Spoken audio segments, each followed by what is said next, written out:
Good evening, everyone. I would like to welcome you this evening, and pleased to welcome to the stage, the Vice President of Independent Assurance in Finance here at Bose Corporation, Catherine Homer.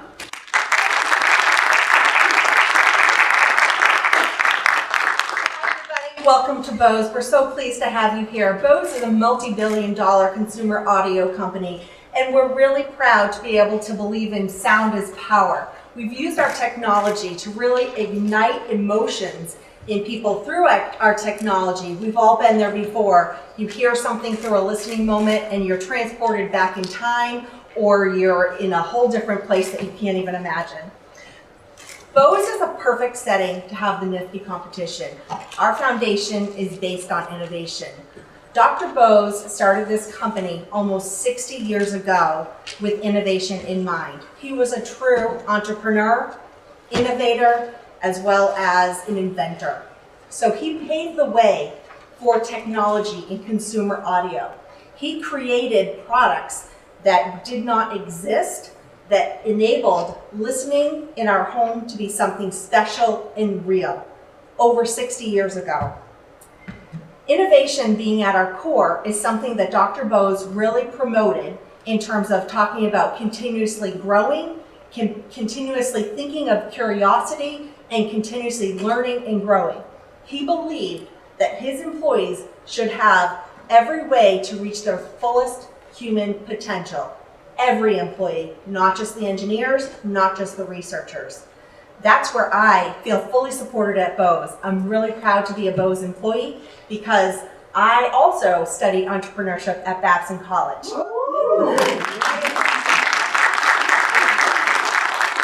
I may not be recognized as an entrepreneur right now working for Bose, but entrepreneurship is also something that is in your mind. It's a way of thinking, a mindset. So at Bose, I'm the Vice President of Independent Assurance Services. I work for the Board of Directors, and I help make sure that Bose is running its business soundly and in a good way. So I check to make sure the business is working the way it should, like many of you have done for your business plans. That really has built my foundation to be able to help a company like Bose, multi-billion-dollar, to really stand strong and be where we are today. With that, I want to introduce Rafael Thayer to continue on with the show. So thank you so much, everybody.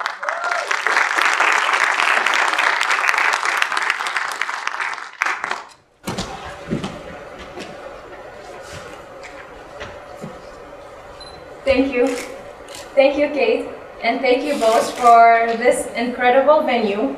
We are so grateful for your hospitality, for hosting this competition in your inspiring space. Good evening. I would like to welcome you all again to the NFTE New England Regional Youth Entrepreneurship Challenge. My name is Rafael Thayer, and I am the NFTE alumni from the class of 2014 when I was the first place winner at the Massachusetts Challenge.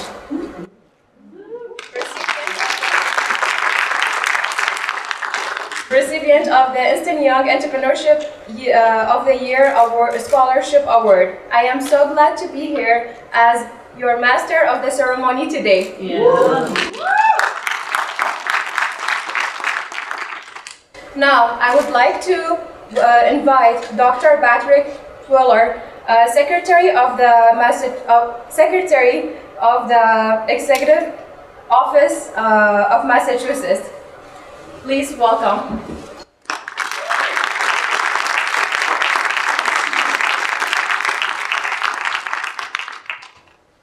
Good evening. Good evening. All right, yes. Love it when I get that reciprocal energy.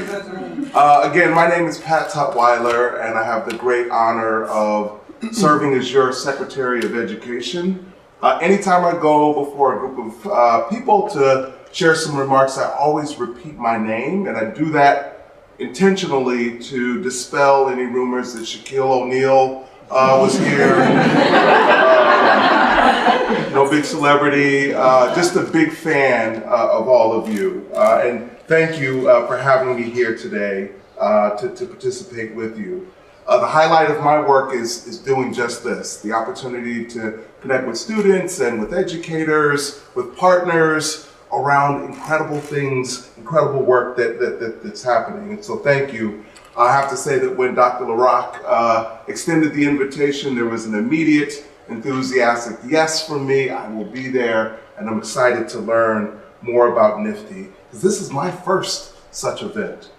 And I have to say that I really love what's happening here tonight. This entrepreneurship challenge is something spectacular. I also want to convey that NFTE's work in total is closely related to the very thing that we're pushing for in our education initiatives across the state under the Healy-Driscoll administration.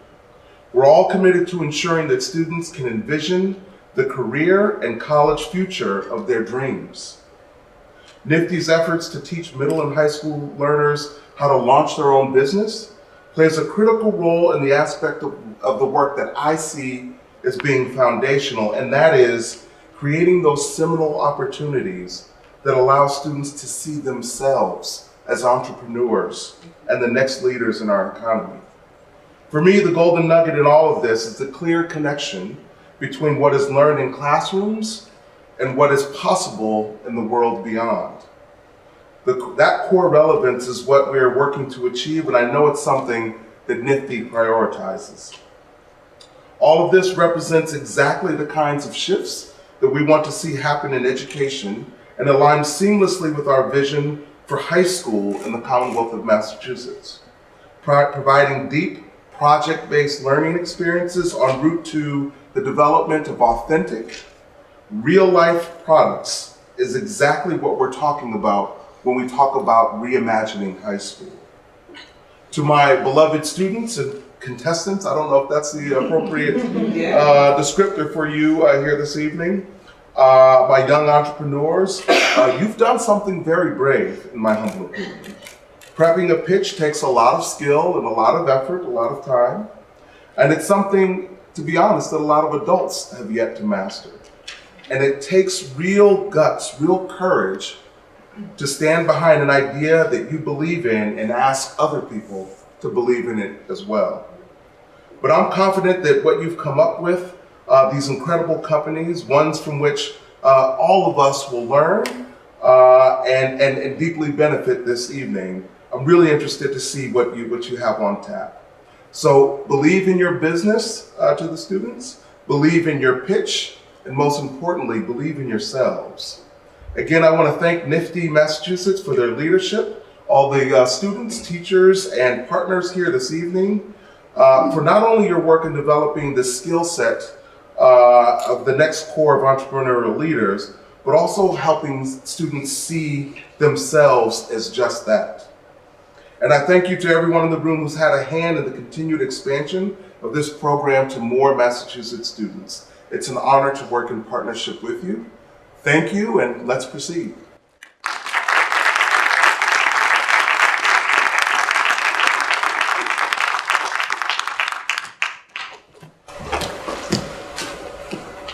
Thank you, Dr. Patrick. Before we move on, so my name is Rafal, and I'll tell you a little bit about my business idea in 2014. So let me tell you a little bit about me first. So my name is Rafal, and I came in from Iraq as a refugee. I lost 23 people from my family back home in Iraq, and I lived in Syria for 4 years and a half, and I settled in Lowell, Massachusetts. And I stayed in Lowell until this day, November 9, 2009. That's when I came to Lowell. And I went to Lowell High School, and my teacher, Jill Taylor actually, she came in and she was like, Rafal, you have business idea, and that's where I met Jennifer, and they told me like, this is NFTE, and I was like, that's really cool, I never had that back home. So this is definitely new, like, yeah, I am in America. And I started writing a business plan, and I competed and I won first place for school, then first for the New England, then I went to California to compete nationally, and that's where you guys gonna be going, I think, in New York, right? So yeah, my business was like doing henna design, so I brought my culture with me to do henna and turn it into a business. So you can always combine culture with business idea.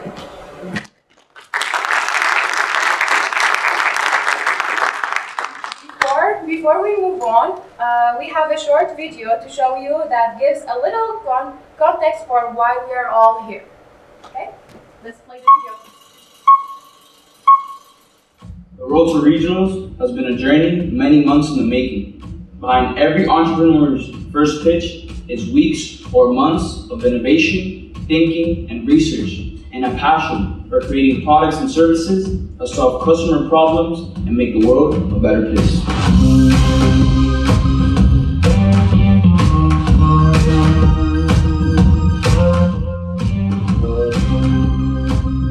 When I first started the NFTE program, I couldn't even imagine myself being an entrepreneur. But NFTE taught me how to harness the secret sauce that you and me have. We both got that secret sauce. We both got that secret sauce, which each and every one of us possess with our life experiences, interests, talents, and our entrepreneurial mindset. That really helped me turn my creative passion into a business opportunity. And I was able to combine my passion for social justice and hair care and combine it into a lucrative business that genuinely cares about its customers. NFTE students activate their entrepreneurial mindset in the support and active learning provided by teachers, volunteers, and NFTE staff. Day in and day out, NFTE teachers and staff figure out creative ways to make NFTE content relevant to their students' lives. They work endless hours after class and off the clock to help support young entrepreneurs.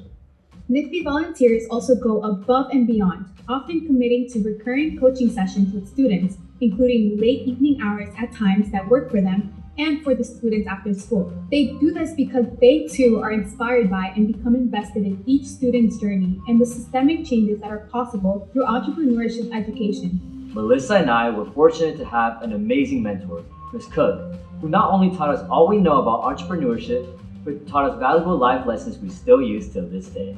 I'm successful today because of the help I received from the amazing teachers, schools, community-based organizations, private partnerships, volunteers, and hosts of corporate sponsors in the support ecosystem. Each opportunity to share a business pitch is a chance for NFTE learners to refine and revise their plans and reignite and refuel the passion behind it. Students commit to taking constructive feedback from coaches, judges, and NFTE staff to further elevate their business.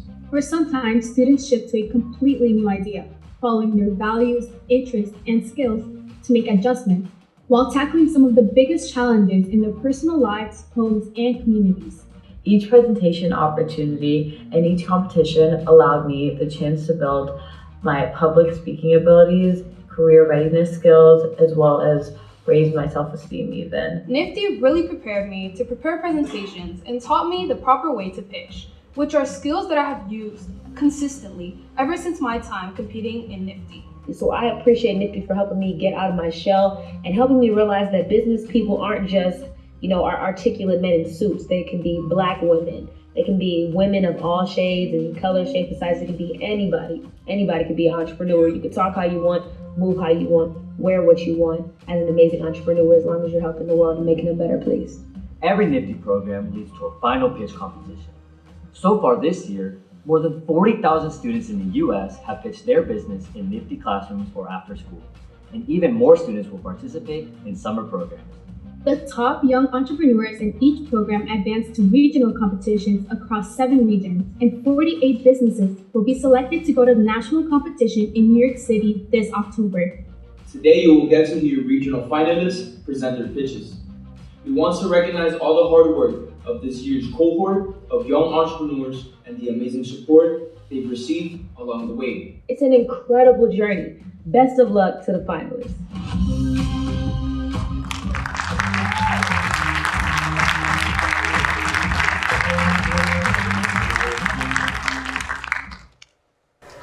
What an inspiring message from the fellow NFTE alumni, right?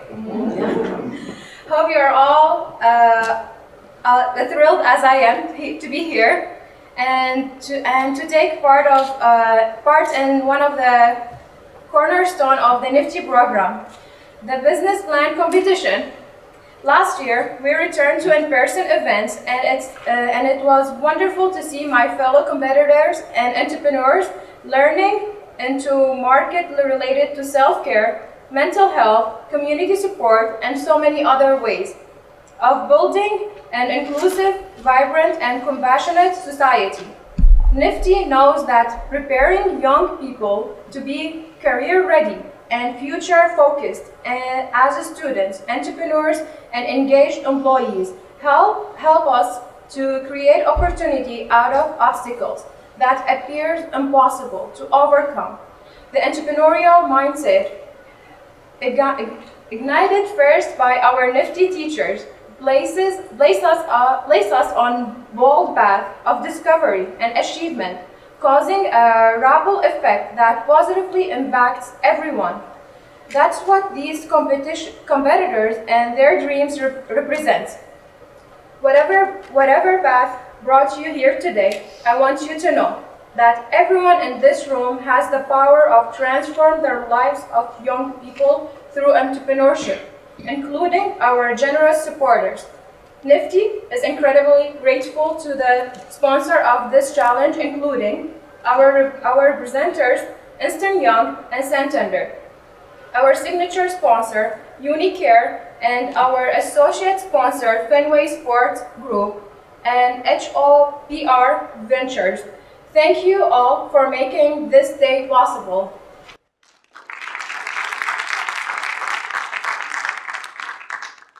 I would like also to thank the wonderful NFTE teachers and the school partners, business coaches, classroom volunteers, judges, family and friends that provide support, advice and encouragement to the NFTE students. I remember the support I received through my NFTE experience that helped me get to where I am today. The same support to this year young entrepreneurs does not go unnoticed. And finally, this event and all we do would not be possible without the commitment, guidance, and support from the members of the New England Regional Advisory Board, who you will find listed in this program. Please join me in recognizing all these individual contributors to our NFTE community.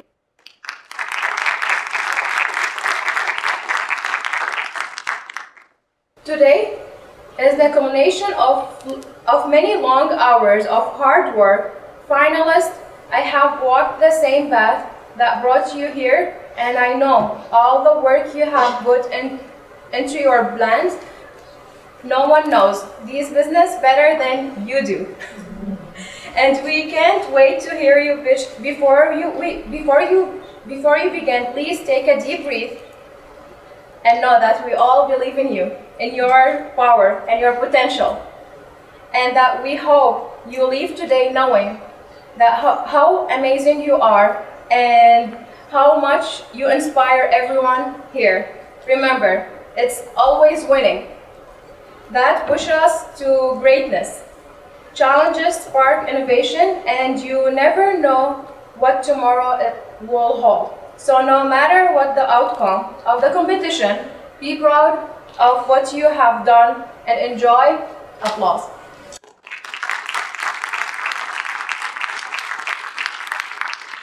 Congratulations on being here today. Okay, now, are you ready? Yes. Louder? Really get exciting. To the judge, the challenge we have is esteemed panel of experts who have volunteered their time.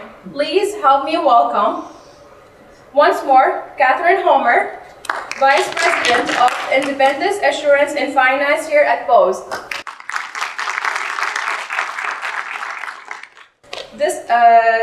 District Executive Director of Santander Bank, Sharon Kelly.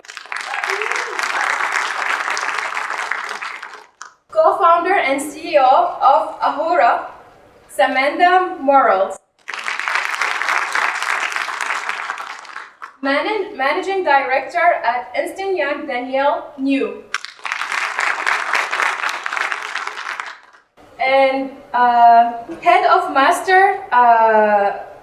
Head of MarTech Engineering for Wayfair, Brett Miller.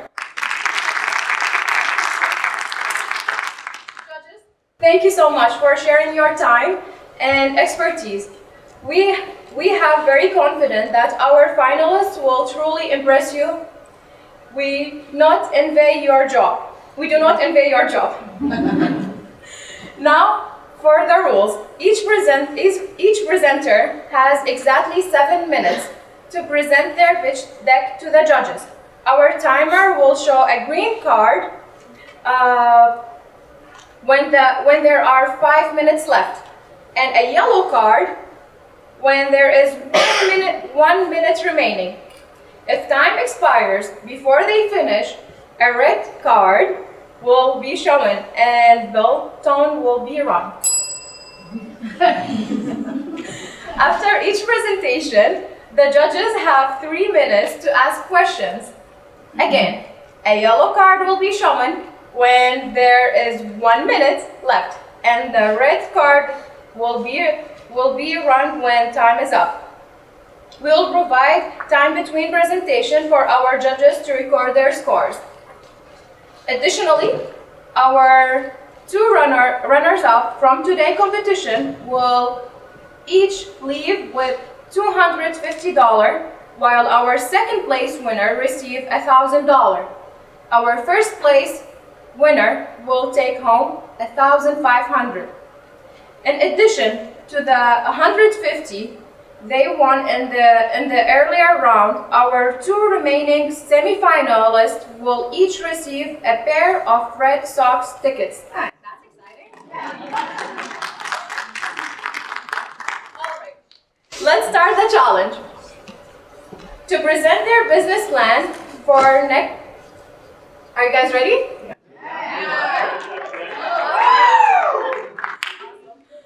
To present their business plan for necklace chargers, please welcome Biana Fatou from Ipswich High School in Massachusetts.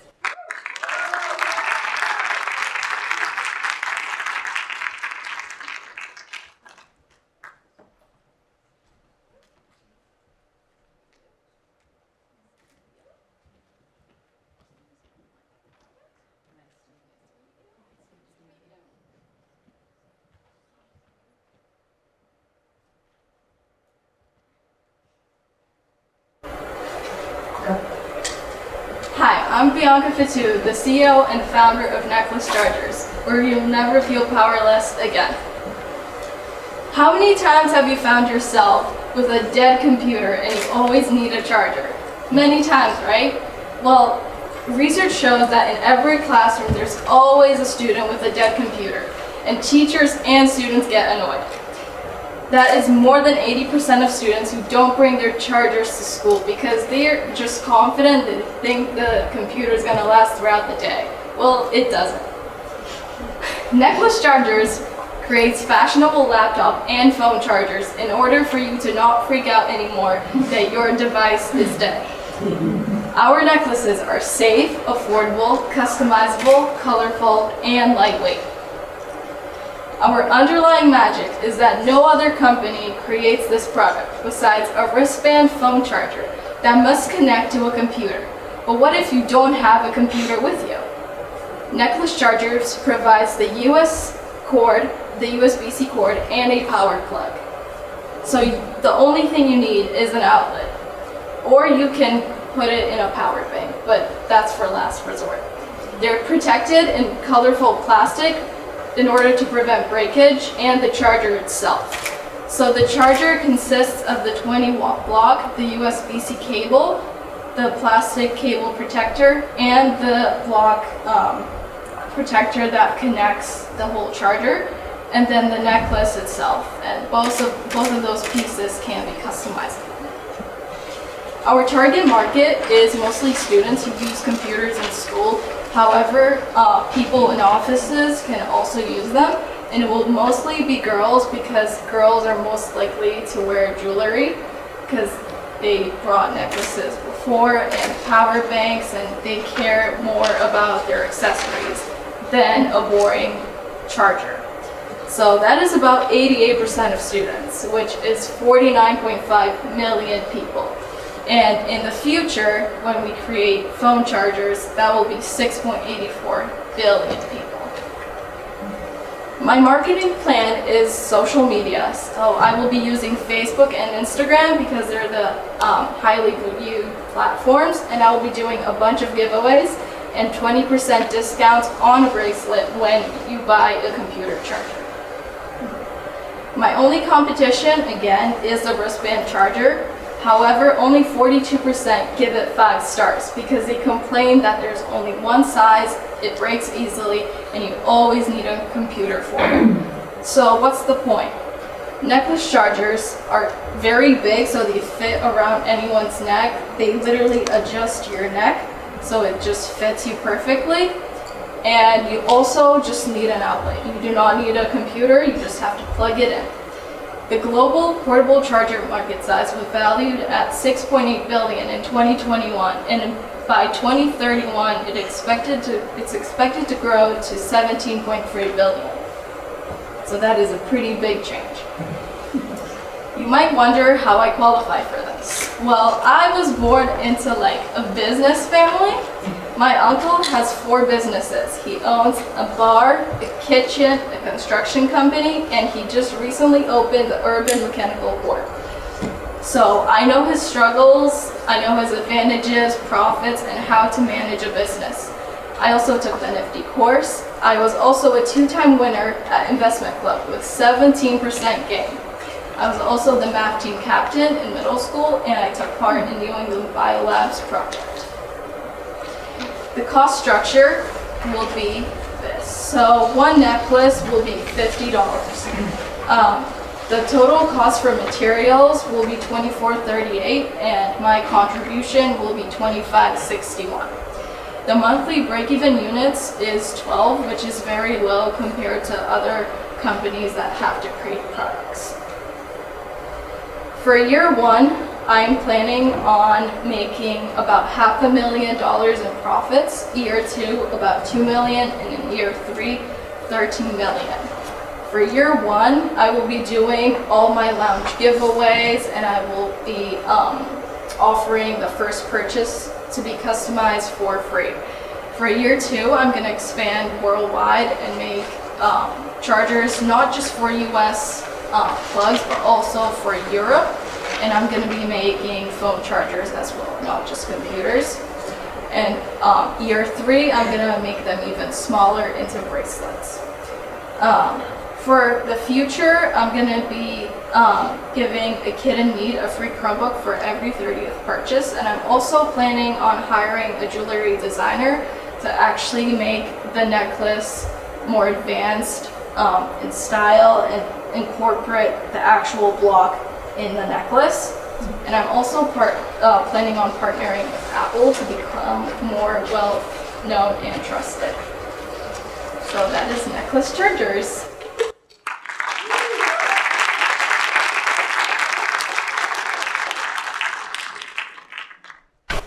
Great job. Judges, your 3-minute questions and answer period begins now. How did you come up with projections to get to 2 million, 13 million? How did you come up with that? So I use the monthly users for each app and just how many students there are, and that's how I projected. I figured out how many students would use the app and see my ad, and then how many would buy it. In the first year, we are offering the first purchase customizable for free. Yeah. How do you, will the cost of what they purchase it cover that customizing? Like how are you paying for that? Yeah, my contribution would only go down $5, Okay. but that will drag in more customers. Thank you. And where do you envision manufacturing the necklace? So for right now, I am making all of them. However, in the future, I will be hiring people to do it for me because obviously I will have a lot of orders coming in. Have you done any testing with consumers in terms of asking students how they like it or ways Yes, to I've use it? already had friends and teachers ask to buy them, so yeah.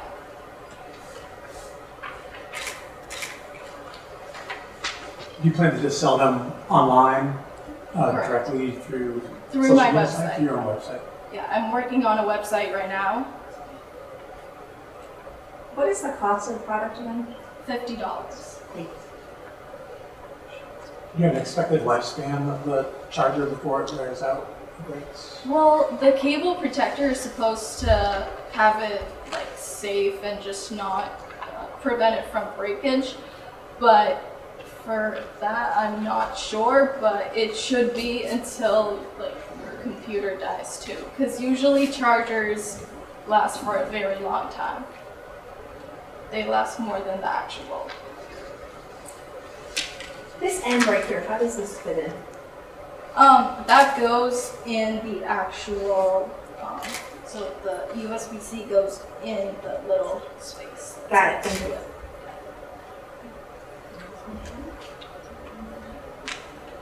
Have you thought about maybe partnering with schools and universities to see that this is something that they will provide for the students?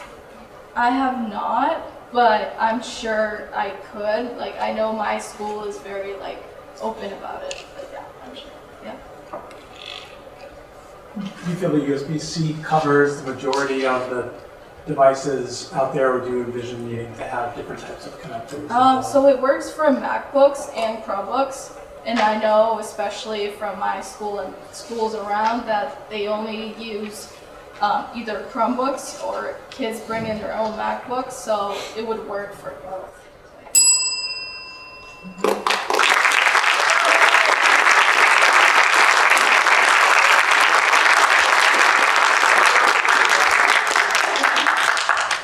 So we'll just give our judges a little time to mark their scores and jot down any notes.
Now, for our second finalist, presenting their business plan for Leo Sensory Clothing, please welcome Leo Brown from the Med School in Rhode Island.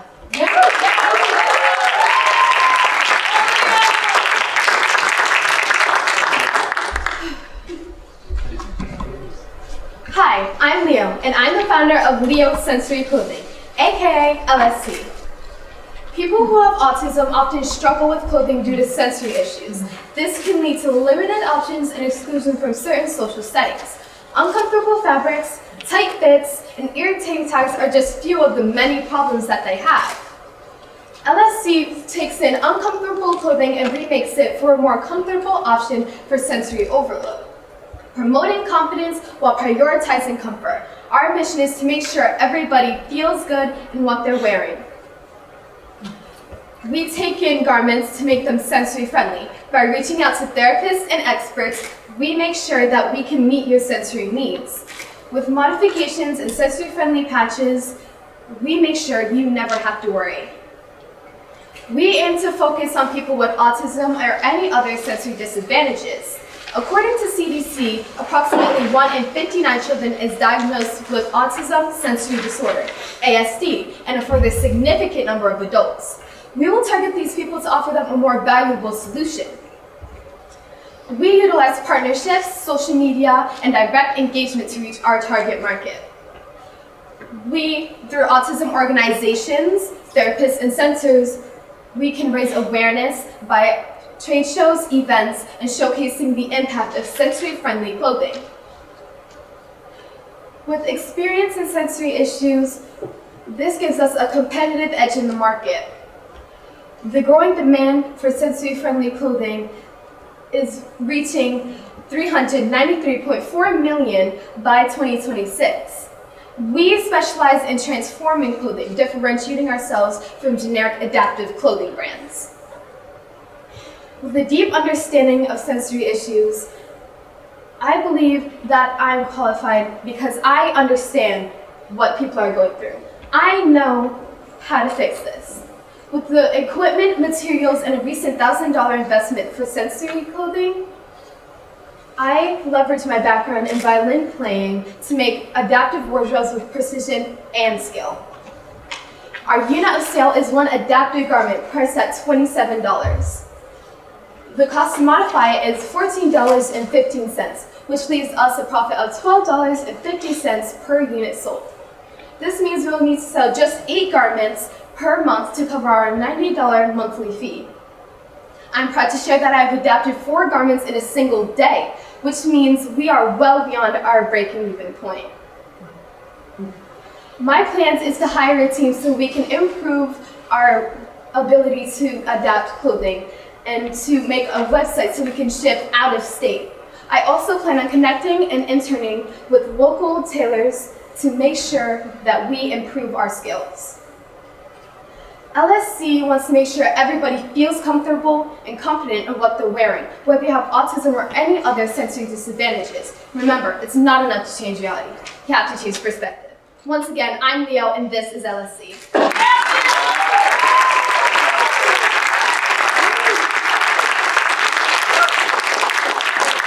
Good job, Leo. I have a question. How does it work? Do people send in the garments, or can they buy it from you? So we'll take in garments that you already have that have a story and really make it to where it suits you and your sensory needs. If we can't meet in person, then you will send me the garment and I will send you fabrics to see which one you're more comfortable with wearing. Can you give an example of one type of change you make, or something, like just one example of what you do? So most people find tags irritating, so they rip them off, but that leaves holes in the clothing. I would use a fabric that they find comfortable and soothing, and I would sew up the hole, and I'd make sure it fits them to where they're happy. Do you have any testimonials from anyone you've sold sensory clothing to? I have not yet sold any clothing, but everyone I've ever pitched this idea has constantly said, this is a great idea, I'd love to buy from you, and I'd love to see how this turns out. Any other questions? When you look at off-the-shelf adaptive clothing options, how does your cost of the original garment plus your modifications compare to what those would sell for? So, since there are not many adaptive clothing brands, $27 is already a good price. But with the clothing brands that are there, it's usually priced at $47, or it ranges from $30 to $50 depending on what you want. But our cost stays fixed no matter what you want, and we make sure that we can also meet your needs. Next question? Are there competitors that specifically cater to sensory problems? So, after doing some research, there aren't any direct competitors that are also in the market with what I'm doing. So, yeah. Thank you. Any other questions? How much do you think you need for a startup cost? For a startup cost, I would say around $1,000 just to add on to my recent investment, so that way there I can afford more fabrics and more time to see what people really want. Anything else? How many issues do you think there are in terms of that people are dealing with that are sensory problems? So, thank you for that question. I didn't get time to put that in my slides, but with sensory issues, it varies from person to person. Some people don't like the fabric, some people don't like the tags. So my job is to figure out what exactly they don't like and remake it to where it's perfect for them and they love to wear it. Thank you. Mm-hmm. So what will be the time, so I'm a parent and I buy my child a shirt and I will ship it to you, then what's the waiting time between when I send it? It's okay. I'll take some minutes.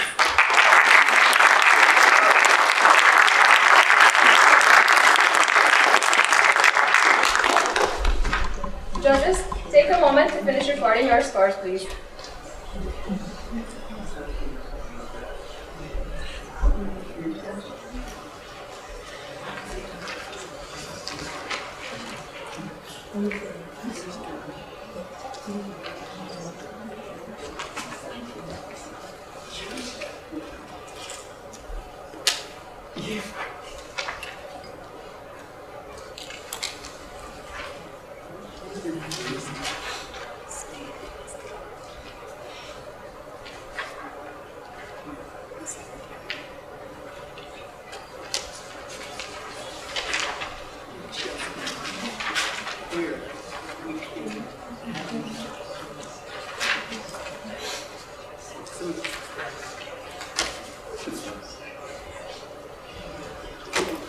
It's good.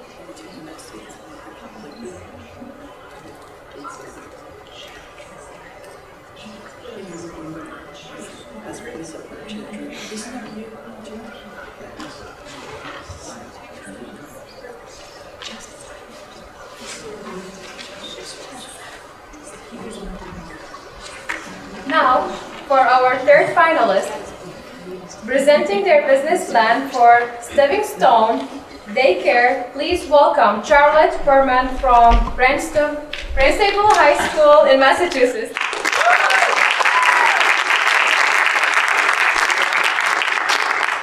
Good evening, everyone. My name is Charlotte Furman. I'm a sophomore at Barnstable High School, and this is my business pitch on Stepping Stone Daycare. Growing up, I was able to witness living in a single-parent household and the struggles between managing their jobs and regular lives and all the other crazy things that parents have to manage, along with supporting their children and all their needs. So that's where I wanted to step in with my business and help find a way to support that. So the problem and opportunity I faced was the different hours that parents struggle with in their work days compared to the regular daycare hours that most daycares provide, such as 8 to 3 or 5 days a week kind of thing, not many weekend days or later in the night or early in the morning. So that's where I wanted to step in and try to help. My value proposition is a fun, safe, and creative release to support busy parents while providing unique care hours. So some of my underlying magic is the flexible hours. So we have a thing called block booking where each week a parent goes in and you schedule 1 hour, which is 1 block of daycare, depending on the hours that you need, whether it be a few hours during the day, at night, in the morning, multiple hours at a time, or just 1 or 2, depending on what you need.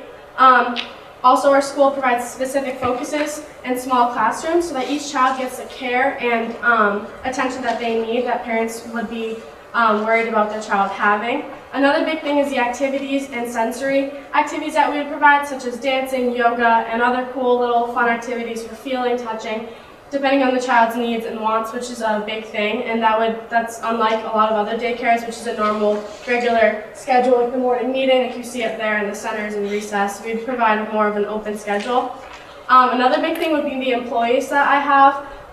My employees would be certified and trained, at least some of them, to help deal with children with ADHD and other neurodevelopmental disorders, and other things like just making sure they're very good with, obviously, the kids and the parents, willing to have a relationship with everyone and create the support and love that the child needs and the parents are concerned about their child getting.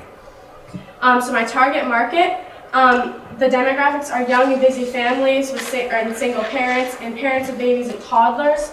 More specifically, the parents that value flexible hours and that need the flexible hours for daycare. Another thing is the individualized care and relationships that my school would provide because of the small and focused classroom, unlike many other busy daycares that can't always give each child what they need because of the amount that there is. The geographics are just local families on Cape Cod. So my marketing plan, some of my channels and strategies to bring awareness would be things like Facebook, an open house, and just flyers and recreations and town halls and places that busy single parents would be looking and notice that stuff. A key metric that I would notice that I know that my awareness strategies would work would be even 5 to 10 people accessing my website from the page or from flyers, whatever it may be. And even 2 registrations from an open house that I would have where parents can see the school, see the environment that their children would be in, and get to meet me and the activities that their children would be doing. So for a purchase, pictures, description, and contact information on the Facebook, on the flyers, even in the open house would be a great way to show them what their child was getting into. Also for a first day, a parent-child day would be offered where the parent could go into their children adjust to their the school and the activities, and also a discounted first day so they wouldn't have to worry about overspending and not liking the school. And also for retention, parents would just enroll their children and keep them there, and also eventually a sibling discount, whether a new child is born and they want to eventually send them there, or a child grows up old enough to get into the daycare. So for my competitive analysis, childcare on Cape Cod is always highly needed.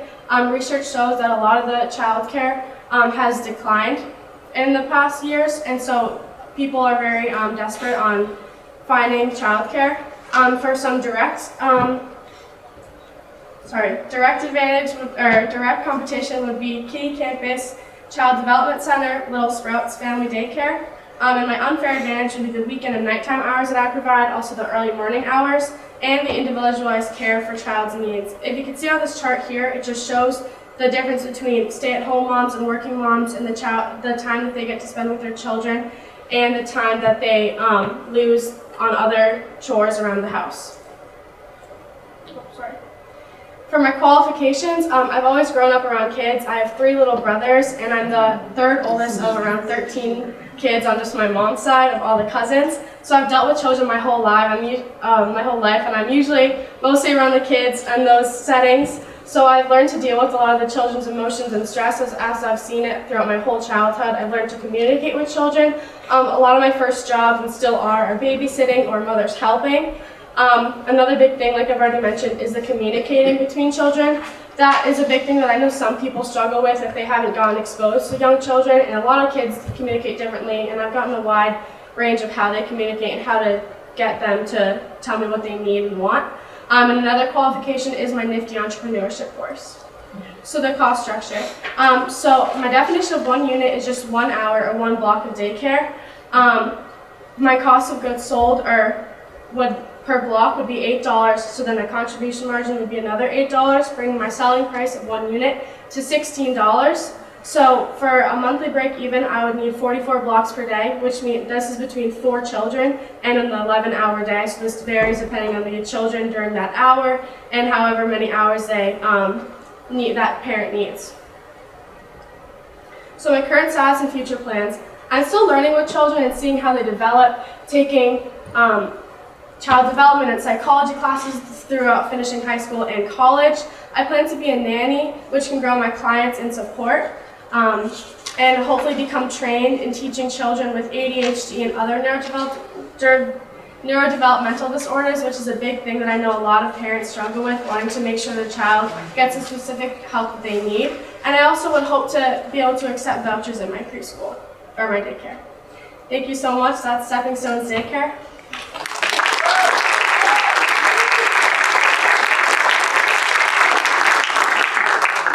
Great presentation. Judges, take it away. So my first question for you is this a physical location you'll have a daycare, or is this like you'll have somebody sign up for blocks for you and your employees to go and take care of them at their houses? So this is a physical location, but that would definitely be something I could consider in the future. I haven't really thought about that, but that would be a good idea for more access and more of a range. So that would definitely be something I could consider. Thank you. And have you started doing this? If you have a spot, a location? Unfortunately not yet. I don't, but I definitely will work on finding one. Right now I'm working on finishing high school and then daycare. It's kind of like a full-time job. So there's no limit to the blocks. Someone could sign up for one block or sign up for the whole day. Yeah, exactly. Someone had mentioned to me a while ago that the later the hours get, the little bit more expensive it gets, and that would definitely be something I could take into consideration. But as of now, I hope to be inclusive and make it the most affordable for whether it's single parents or busy working families. So that's definitely something. How far in advance do people have to book the So I mean, I was thinking just weekly they could go in, whether it's like a Sunday night or like the beginning of their week, and they could just go in, and if it needed to be changes, discuss with me. That's why I want the relationship with the parents, just so that they're comfortable with that and they know me and how everything works. You mentioned wanting certified and trained employees, which makes a lot of sense. When you look at from your cost structure, the wages you're planning to pay, you have a sense of how that compares to the rest of the market and how competitive that market would be to find employees to cover those different hours, those wages? Yeah, so I went with a cost-based pricing strategy, so I didn't necessarily go against competition or demand. I wanted my school just to be the most affordable way it could be, and so those extra costs would be covered with the selling price and the contribution margin. And whether that took time to develop those extra prices or that extra money to get in, I would get that in, but I would just hope to make sure that I would just have that availability to everyone. Can you just confirm, you said that when someone was planning, they don't have to sign up for like every day, it's like each Monday they can say, next week I want these blocks. Yeah, It's it really flexible. varies. Even if you need an hour of babysitting, that works too. Thank you. You mentioned having a facility. Did you account for any startup costs of getting a? Yeah, I had done that in the variable expenses at the beginning. I had added that in and included that in the pricing.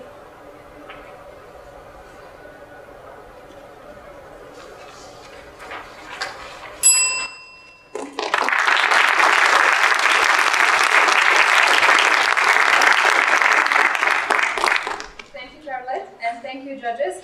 Before our final three presenters, we will take a 10-minute break. Feel free to grab some more food and drink and visit one of the Students Expo tables that you might have missed before we begin. Thank you.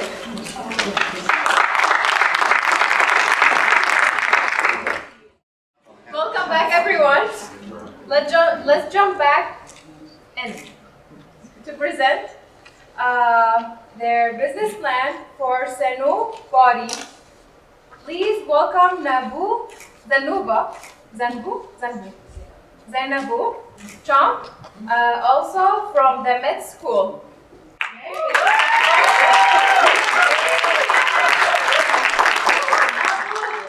Nice to meet you. Oh, thank you.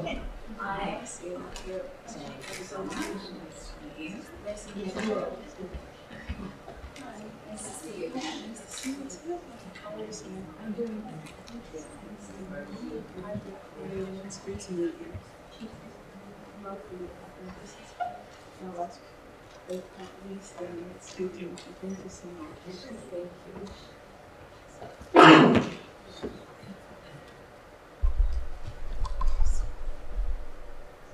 Assalamu alaikum, negative or good evening, judges. My name is Zaina Boucham, the owner of Sunu Body, a West African boutique selling African products from an African girl.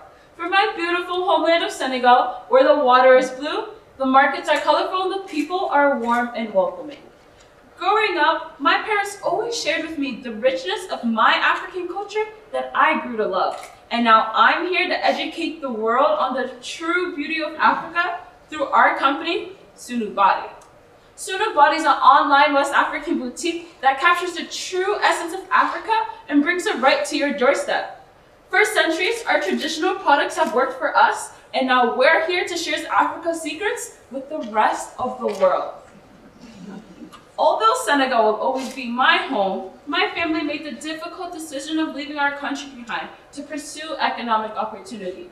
And like so many before us, so often when people leave home and immigrate to new land, they're forced to leave their culture behind. And the loss of culture to so many means the loss of identity, which often triggers depression, anxiety, and even physical sickness. And while we can't buy everyone, and according to the United Nations Association, the loss of culture can lead to a society-wide mental health challenge. And while we can't buy everyone a plane ticket back home, we can bring home to the people. Through our ethically sourced products, we give our consumers the opportunity to connect with their culture. Sunu Body offers lines of body jewelry like waist beads and bracelets, skincare like African black soap and shea butter, and wellness products like incense and herbal teas. But the best part, we educate our consumers through graphics that go along with every purchase. So when you shop with us, you not only get the culture, but you get the education and the products too. And according to McKinsey & Company, the market for Black-owned brands and ethically sourced goods is growing fast. What makes our company special is that all of our products are handmade and ethically sourced by African artisans. This enables us to support and employ the hard workers of our land while ensuring cultural authenticity for all of our consumers. Speaking of consumers, let's talk about our target market. Our target market will consist of those within the African diaspora or anyone looking for affordable and accessible products and pieces authentic to the African culture with discretionary spending on self-care and accessories. And we'll reach our market by marketing on platforms such as TikTok and Instagram. Currently, we have a brand ambassador program where our ambassadors market for us in exchange for discounts and free products. Once we acquire capital, we plan on investing our marketing plans with working with high-profile influencers by sponsoring ads and sending them PR boxes full of our products to review. We also attend vendor markets in person to capture a customer base and then transfer them online while building in-person one-on-one connections. Many of our competitors don't take the extra steps we do to ensure cultural authenticity, and the ones who do aren't as affordable as us. Sunu Body is able to offer education, ethically sourced goods, all while being affordable and profitable. Prior to entrepreneurship, I've immersed myself. Prior to entrepreneurship, I found and led 2 organizations. And in the past year, I've been able to immerse myself through entrepreneurship. I've been able to earn a marketing certificate through Google, take college business classes and courses, become a monthly vendor at the Providence Water Fire, build and operate my own e-commerce website, earn over $13,000 in revenue, and recently I've been able to claim first place in the Skills USA Entrepreneurship Challenge, third place in the Lieutenant Governor's Entrepreneurship Challenge, first place in the Met Entrepreneurship Business Plan Competition, and recently I was named Nifty New England Entrepreneur of the Year. To date, Sunu Body has earned over $13,000 in revenue. And with average monthly sales of $833, we're achieving well over our break-even point of just $162. For the sake of the template, Sunu Body is a shop with many products, but for the sake of the template, let's focus on our best seller, African Black Soap. We sell the soap for $7, and our cost of goods sold is $2.94, meaning we generate $4.06 per unit sold. This means we would only have to sell 40 bars of soap per month to break even. Currently, we're working on increasing our online sales, getting into local stores, selling through Amazon, and releasing our wellness line. And within the next 5 years, we hope to be able to expand our vendor market reach across the nation, build facilities in Senegal, get into big box stores like Whole Foods and Target, as well as open our own brick and mortar. Judges, I started my company with only $100 worth of inventory. And 14 months later, I was able to turn that into over $13,000 in revenue. What was first my passion for my culture slowly developed into my passion for entrepreneurship. Thank you for giving me the opportunity to share my passion with you all, and I hope to connect with you all soon. Thank you.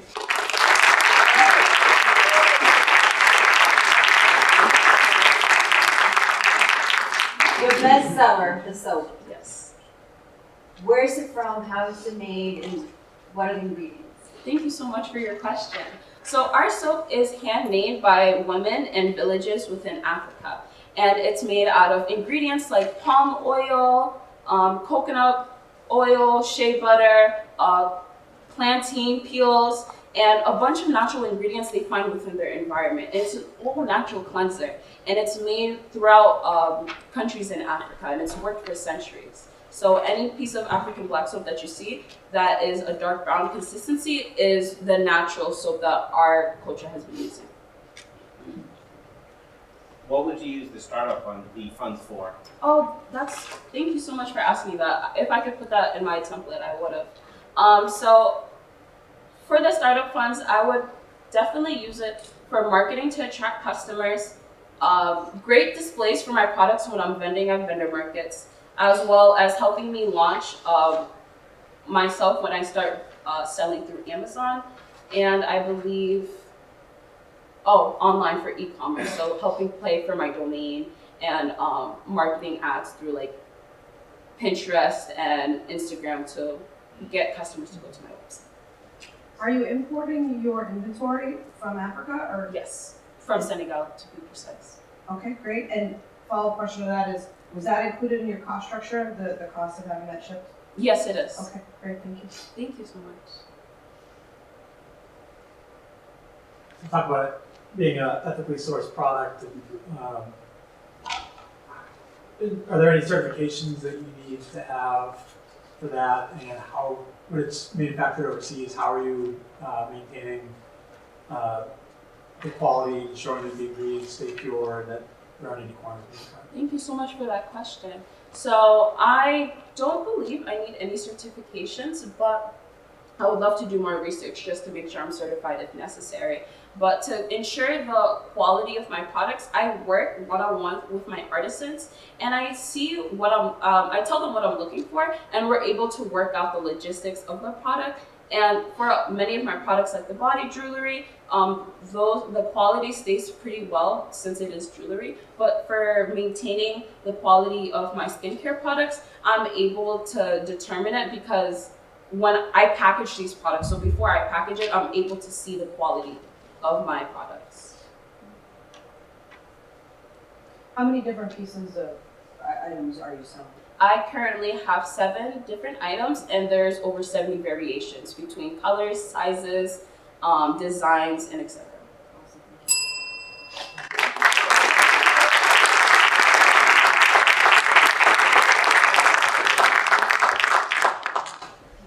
Great job. Judges, your 3 minutes question and answer. No. Judges will give you a little time to mark their scores and join down any notes.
All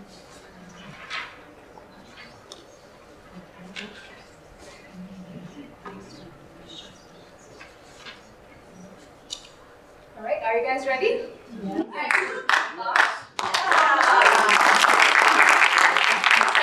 Now for our fifth finalist presenting their business plan for Find My Way, please welcome Terence Plank, also from Stable High School.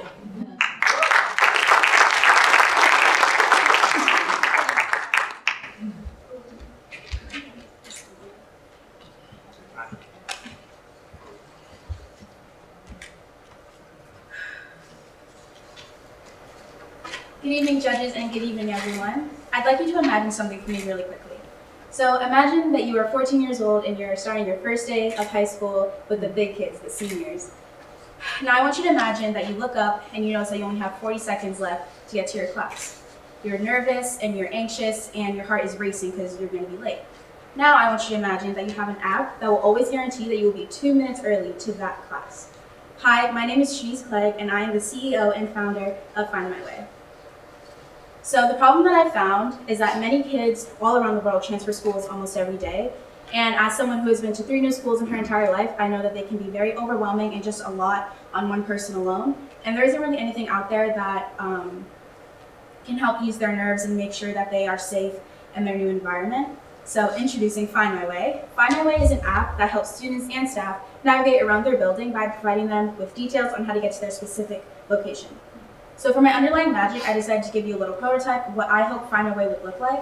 So all the person would have to do is type in, where is classroom 206, or where is the cafeteria, where is the nearest bathroom, anything like that, and it will give them the shortest route on how to get there. Now, as you can see, there are pinpoints on the map, but instead of a map, it would be a layout of that person's school, and as the people in the school move, so will the pinpoints as well.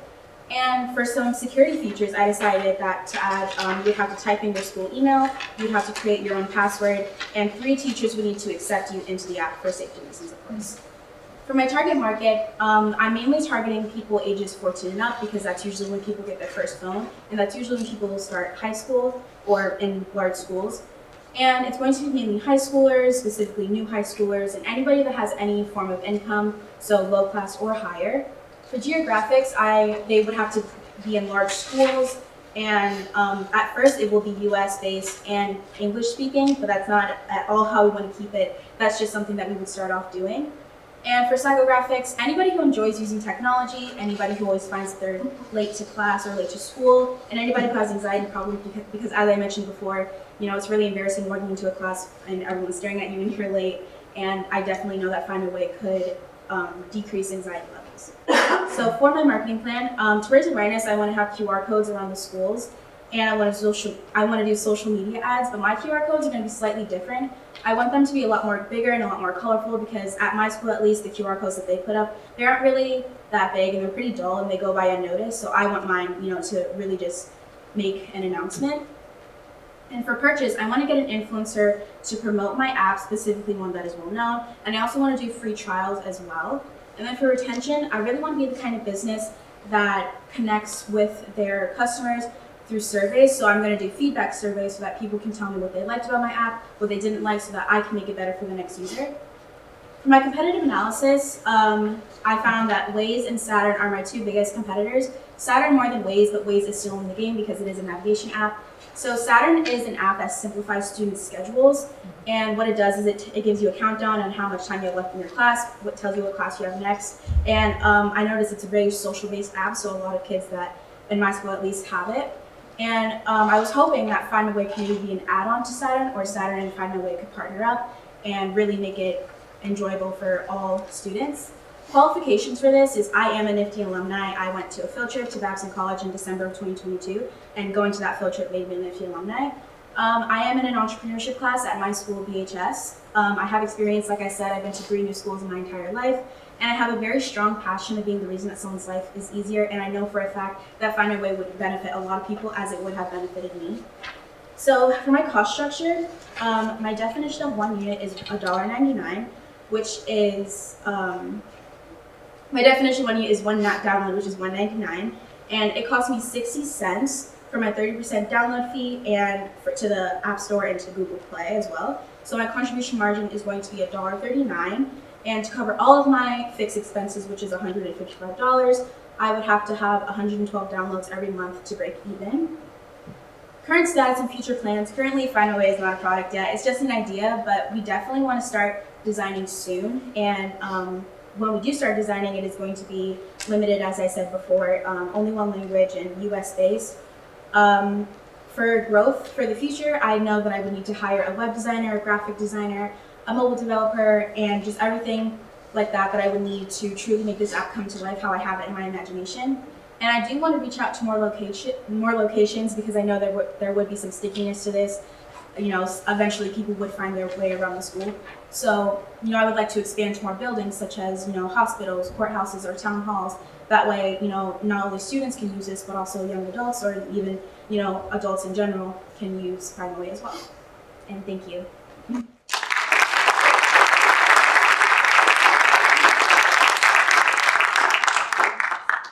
When you said that an email will be used to download and the teacher will have to approve, does the teacher have access to where you are in the building? Can they see? Or? Thank you for asking that question. That's not something that I considered, but I don't think that would be necessary, so no.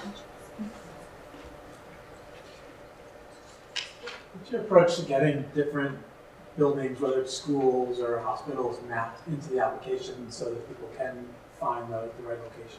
Yeah, so I think I would just, you know, go to the founder of that specific building and I would just tell them, hey, I have this app and I know a lot of people that need to be in this building can really struggle and they're not usually on time, such as, you know, doctor's appointments or jury duty, anything like that.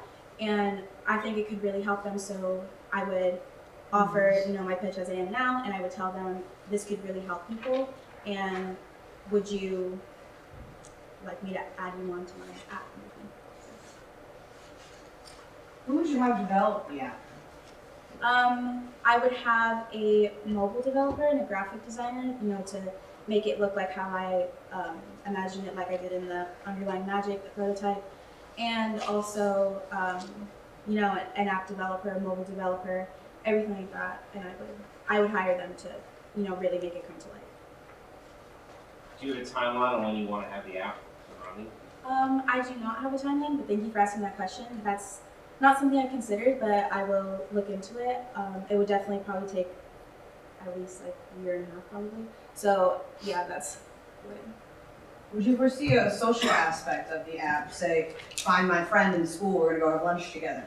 Yes, so as I said, Find My Way is more of an independent-based app, but Saturn is a lot more social app, and when they hopefully collaborate, maybe we could have that feature added onto there as well. That's a really good idea, thank you.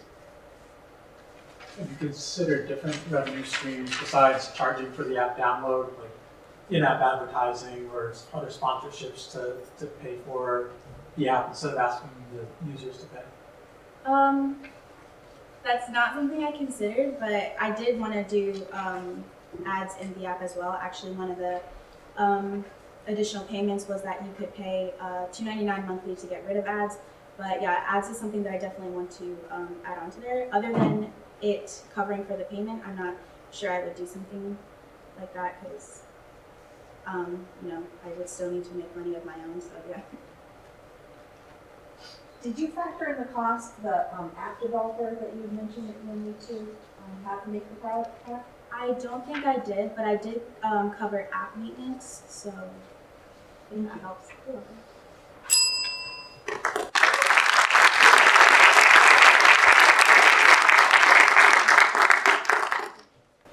We'll just give our judges a little time to mark their score and jot down any notes.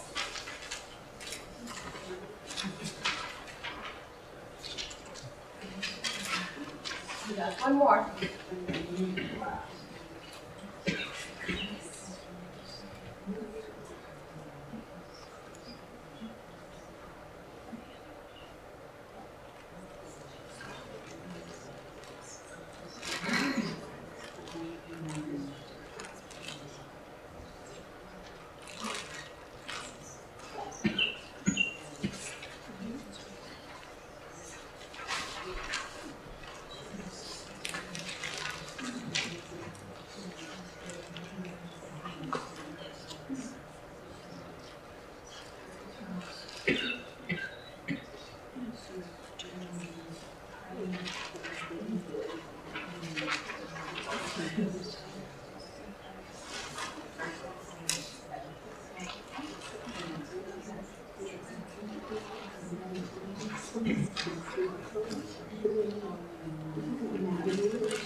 You guys ready?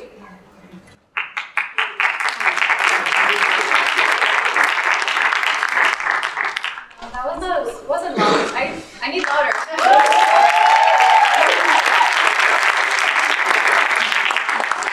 Now, for our sixth and final finalist, presenting their business plan for Lilybad, please welcome Raneem Al-Sudani, also from the Med School.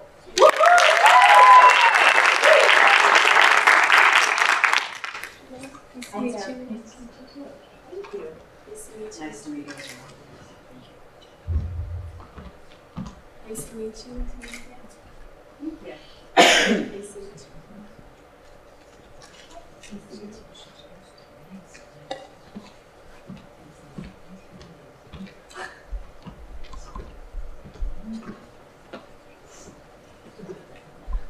Hello, Nifty judges. My name is Raneem Al-Sudani, and I'm the CEO and founder of Lilybad. Starting a restaurant or food truck can be incredibly expensive, and testing a restaurant concept can be a risky venture. Many up-and-coming chefs have amazing ideas for their own restaurants, but lack the capital needed to start one. Even if they do have the funds, they may not be willing to take the risk of investing so much money in a venture that might not be successful. As a result, many talented chefs never get the chance to showcase their culinary creations. At Lilybad, we believe that every chef deserves a chance to make their culinary dreams a reality. That's why we offer a fully equipped food truck that can be rented out by chefs looking to test their restaurant concept. Our food truck offers a low-risk, high-reward environment where chefs can test their menus, gain valuable feedback, generate revenue, and build a following for their concept. Our underlying magic lays in our fully equipped food truck, which is available for rent on a flexible schedule. The truck is designed to meet the needs of chefs with everything they need to create their culinary masterpieces. From cooking equipment to storage, our food truck has it all. Chefs can rent the food truck for a weekend, a week, or even a month, giving them the time they need to test their menus, build their reputation, and generate revenue. Our target market is up-and-coming chefs and food entrepreneurs in the greater Providence and Boston area who are passionate about their culinary creations and want to test their restaurant concept in a low-risk environment. We will target men and women ages 25 to 45 with a focus on pop-up entrepreneurs, Black, Indigenous, and people of color who historically have a harder time accessing capital. And I'm not sure if you know this, but there's only 2% of all local restaurants in Rhode Island that are owned by someone in the BIPOC community. We believe there's a large demand for our service, as there are many talented chefs who have amazing ideas for their own restaurants, but lack the capital or willingness to take the risk of investing so much money in this concept. Our marketing plan, we will connect with our customers by reaching out to up-and-coming chefs through various channels such as social media, food industry events, and culinary schools like Johnson & Wales. We will now work with food entrepreneurs at local kitchen incubators like Hope in Maine to meet entrepreneurs looking to bring their concept to the next level. Our main competitors are kitchen incubators like Hope in Maine and Ghost Kitchen like 63 Bath Company in Providence. While Hope in Maine runs up-and-coming entrepreneurs kitchen spaces that are largely set up for product-based businesses. Lilybad is different because we allow chefs to test their service-based concept. And while 63 Bath Company runs up-and-coming entrepreneurs kitchen spaces that are largely set up for product-based businesses. So you might be wondering, why am I qualified to run this concept? Well, I have an incredible supportive team. First, I was recently offered mentoring by Chef Tam, a successful restaurant owner and a winner of Chopped. My career in tech school is currently working on purchasing a food truck for this concept. And I recently joined Providence Makers Market to begin networking with local entrepreneurs here in New England. I'm a hard worker, determined to succeed, and have been working in the food industry for 3 years. At LayPad, we rent our truck by the day. Our daily rental cost is kept incredibly affordable at $350 plus 10% of daily sales. Our cost of good is kept at $30 to power our generators. So with $350 plus an estimate of $100, LayPad generates $420 gross profit per unit. In order to cover a monthly payment in our truck, equipment, insurance, and marketing, totaling $3,200 a month. LayPad will break even after 8 days of each month. We are excited to share that we're currently pricing out trucks, raising seed capital from our network of mentors, and developing our concept to prepare for launch. I currently hold my CertSafe certification, and I'm also studying for other level certifications. Our future plans is to attend industry network events and raise capital to purchase a food truck. At LayPad, we believe that every chef deserves a chance to make their culinary dreams a reality. Thank you so much.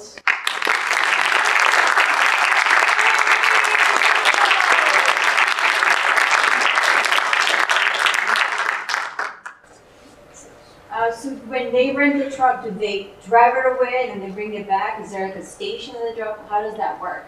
Yes, so we will have like a location where they can come and pick it up, and they can choose any location that has a lot of customers. Sometimes in Providence we have water fires where a lot of people gather. So if they want to go there to that location and have their customers in there, they'll be yeah. Do you have a timeline when you're hoping to have your first truck? Yes. So my timeline is when I get the money and raise the capital. As of right now, I don't have the funds, but as soon as I start doing the fundraisers and stuff, we'll get into it. Thank you. How will the chefs be able to book? How will they contact you to be able to book it? Well, I was thinking to do an online website where they can just do it right away from their phone, their computer, or have a place, a location for me, where I can stay at, where they can come in. Either way will work. How much capital do you need for the truck? That's a great question. So the average food truck costs about $55,000 to $75,000. So we'll need around that. That includes with the equipment. Yes. Did you, in your cost analysis, did you think about insurance by having someone else driving this truck and hopefully bringing it back in one piece? Sorry, can you freeze Did you think about insurance you'd have to have additional insurance because you're gonna have to rent it out to people that don't own the vehicle to make sure it comes back to you the way you gave it out? Yes, we will have that as well. It's from the $350 that they will give us, so they'll be counted as well. Does your business model account for any seasonality in the business, that the demand in February might be less than it would be in July, for example? We haven't thought about that, but I'll take that into consideration and I'll do more research. Thank you. Do you know if the food trucks need to also be associated with brick and mortar kitchens, commissary kitchens, and things like that, and is that incorporated into your plan? No, so my food truck is on its own, but I have an internship through my school where I go to Hope and Maine. It's a kitchen incubator where I get to learn about marketing and also making relationships with the chefs and the food entrepreneurs. So as soon as when I get my truck, I can get them to rent it.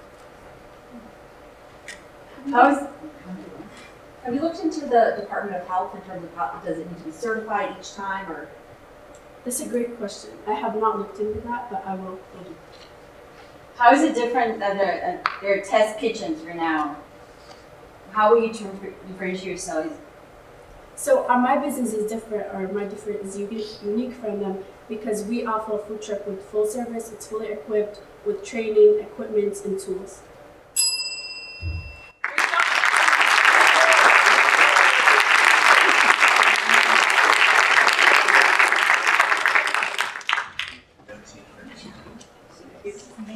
Great presentation. At this time, I would like to ask the judges to collect their things so they can head off to deliberate and determine who our winner will be. And let's give one last round of applause to all our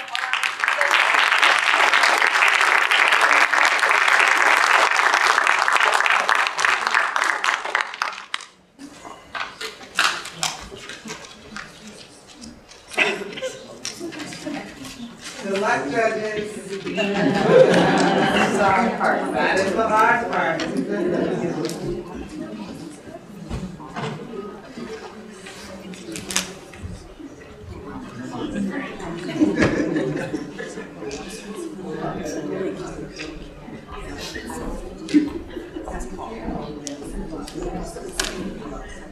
Now, I would like to introduce the Development Director for NFTE New England, Michael,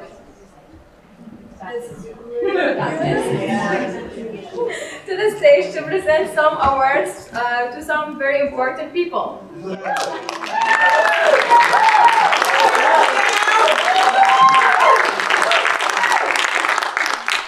Good evening, everyone. How's everyone doing?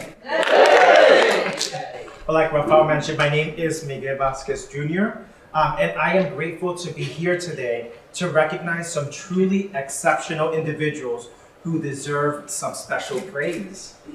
Each year, we have the privilege of selecting both an individual and a corporate volunteer of the year from our region. And just like our NFTE students who are competing today will get a chance to move on to nationals, so will our individual and corporate partner be eligible to become a nominee for NFTE's National Volunteer of the Year Award, which is presented at the NFTE National Challenge in New York City this October. I'm delighted to announce that this year's Individual Volunteer of the Year is Maggie McDonough.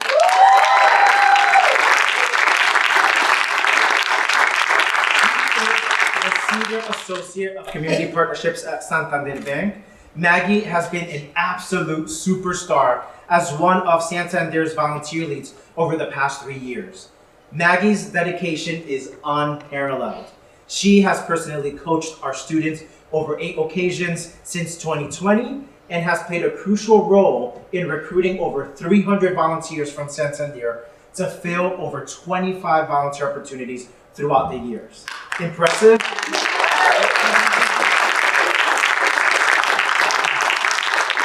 Recently, when one of our schools organized an all-day business and career expo and required an additional workshop for the students, Maggie went above and beyond. She took it upon herself to prepare a workshop and presentation, showing up fully engaged and even bringing along other volunteers to contribute. In addition, Maggie consistently takes the time to speak with the NFTE staff, the teachers, and is involved in the coaching day planning, aiming always to better understand the specific needs of our students. So by actively listening and establishing open communication, Maggie ensures that the volunteer events are even more impactful and aligned with the students' needs. So Maggie, we extend a heartfelt gratitude to you for being an exceptional liaison and volunteer for our students and our community. Your dedication and contributions are truly inspiring. Congratulations.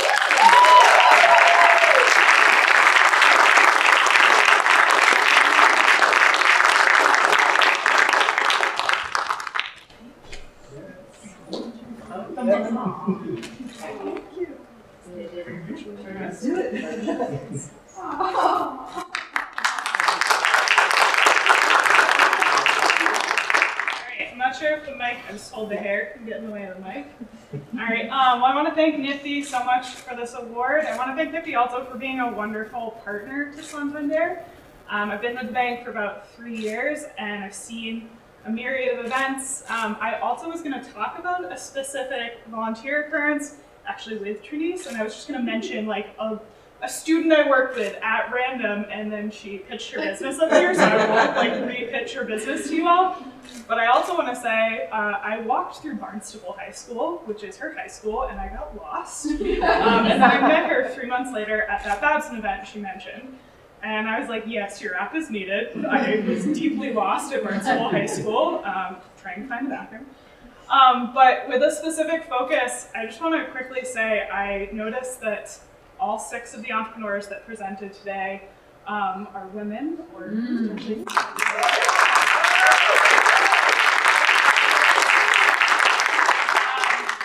my day job and my role at Santander, I have the lucky opportunity to run an accelerator for women, immigrant, and minority-run food businesses across 6 cities. It's Santander's largest philanthropic effort.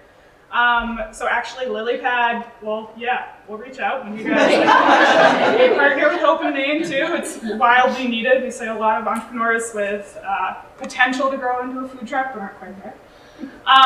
But time and time again, we start interviews for these classes, and an entrepreneur walks into the virtual interview and they're like, you know, it's tough. No one teaches you how to be an entrepreneur. And I always kind of like laugh to myself. I'm like, there is actually an organization doing exactly that. And I don't want to diminish the struggle and the learning curve that entrepreneurs go through as they start a food business, especially a food business, which we heard is wildly under-resourced, undercapitalized. But the fact that there are organizations like NFTE doing this work, preparing future leaders, is so wildly important.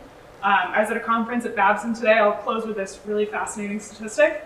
I think it's around 1,800 female-owned businesses are started every day in the United States. Wow. So if you think about that, a lot of those are young women starting businesses. And if you think about the size of the small business economy, there are 33 million small businesses in the United States. And you think about the young women that are going in and starting those businesses. I don't want to, there are definitely young men. You guys you're killing it too. But I think that statistic is so encouraging, and I think it wouldn't be possible without organizations like NFTE. So thank you guys again. I'm excited for future volunteer events, and congratulations to all of the entrepreneurs that pitched today.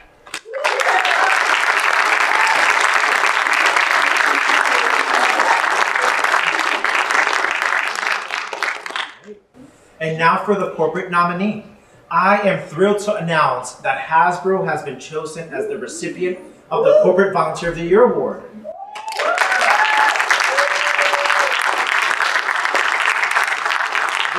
Their outstanding support and engagement, which has greatly benefited both our students and our teachers. One individual from Hasbro, Alina Sisson, was named last year's Individual Volunteer of the Year, and Alina consistently exceeds expectations to identify opportunities to collaborate between Hasbro and NFTE. One outstanding initiative was the creation of a prototyping module which utilized the expertise of Hasbro's model making studio to develop a 3-day learning module on prototyping and product design. In addition, Hasbro has generously invited NFTE to participate in their annual Global Day of Joy event at their corporate headquarters in Pawtucket, Rhode Island, which took place this last December. This marked the first time that they incorporated skills-based volunteer component into the event.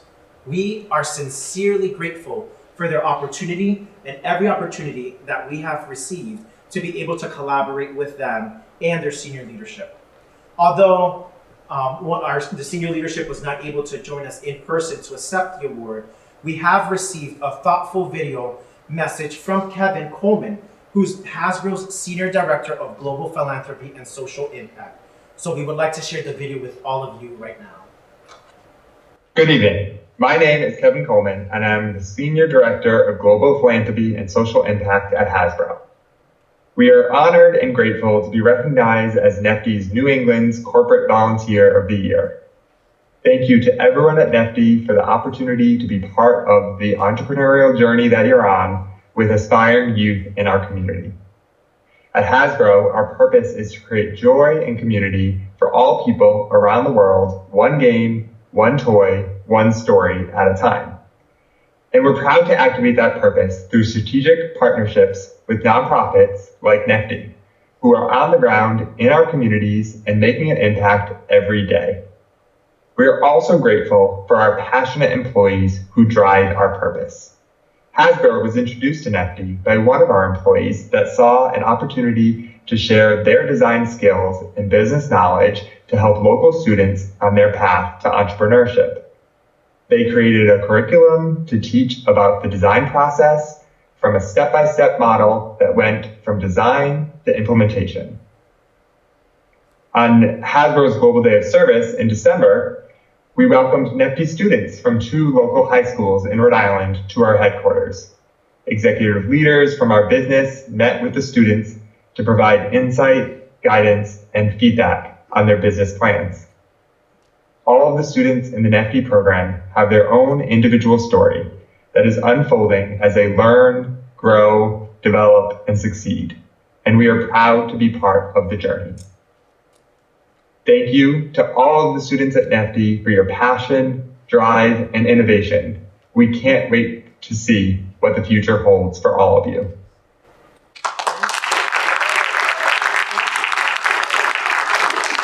And we're actually graced by Elena, who's actually here in person to receive the award.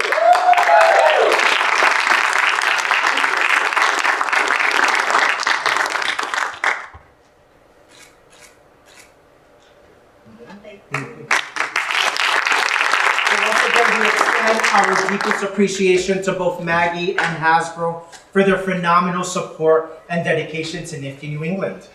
And be sure to discover more about volunteering with NFTE like these incredible individuals. So please remember to register before you leave. You can find the QR codes available. I know there's at the registration table, and I know that you can also find it in your digital program book if you haven't already checked it out.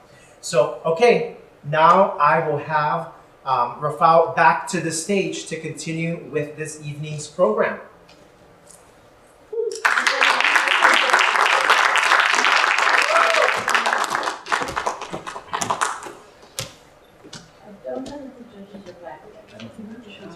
All right, so I can show you my position flow. Yeah, show.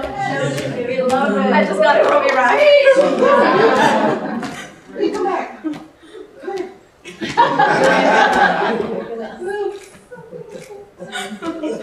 So cute.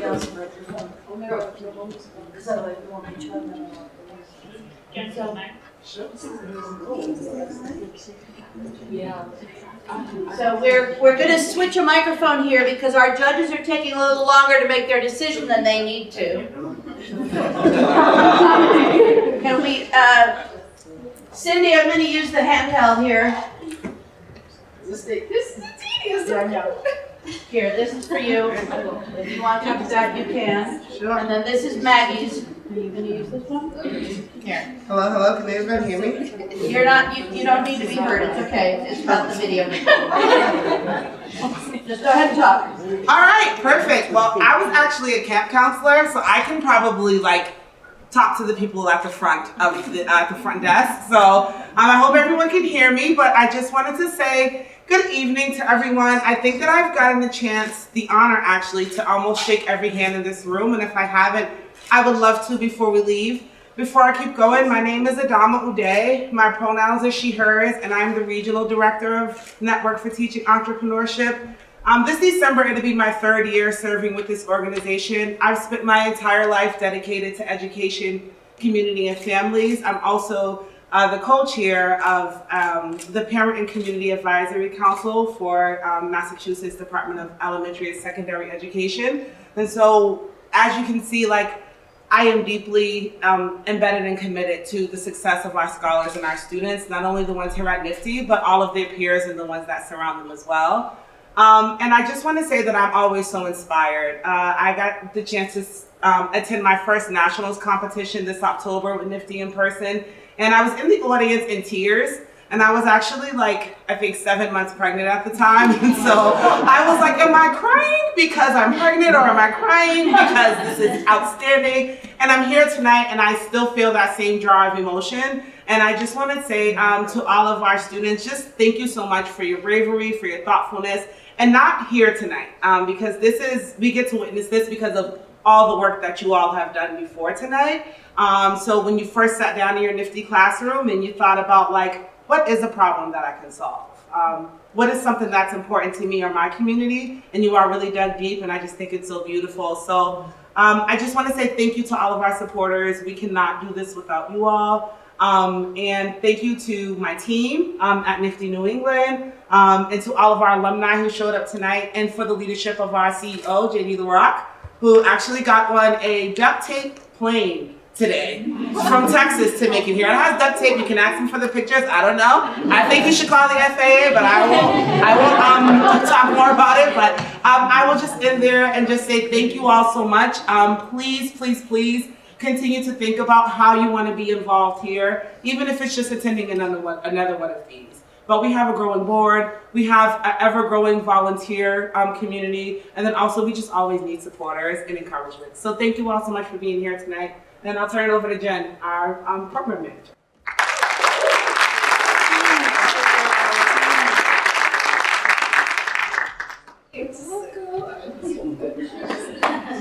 Thank you. I'll speak for a few minutes until the judges come on back. But if I have not met you, which I think there's two of you in here. My name is Jennifer Green. I am the Senior Manager of Programs here at NFTE New England. Woo! I can officially say this summer will be almost my 15th year. Well, actually 14 years, but that is almost 15 years. And if you've met me before, you know I say this and I mean it, and every time I say it, it's because it's just this very authentic. Like, I really did find my dream job here. I found my dream job at NFTE. This is my job. Like, I get to do this all the time, and I feel so lucky. I want to recognize a few folks here. If you are a teacher, a NFTE teacher, please stand up. I know.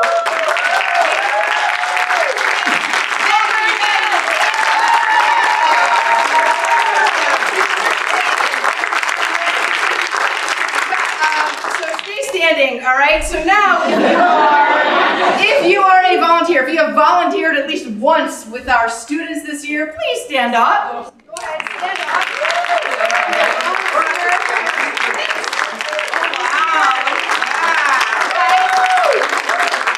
Now, stay standing. If you are a classmate, and so we've got Walter All, we have Charlie and Gabby, stand up. We have Sasha, stand up. There we are, there's Jaden. These are some other students that made it through the quarterfinal rounds, and they are the showcasing students, and they are also supporting their peers here. I also want to ask our board of advisors to please stand up. Please stand up.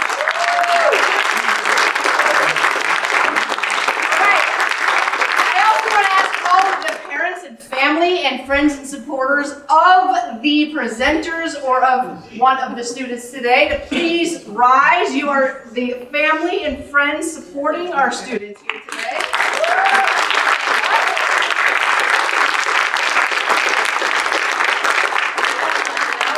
Oh yeah, I'm getting there. I would also ask for our alumni to please stand up. Where are we? We are.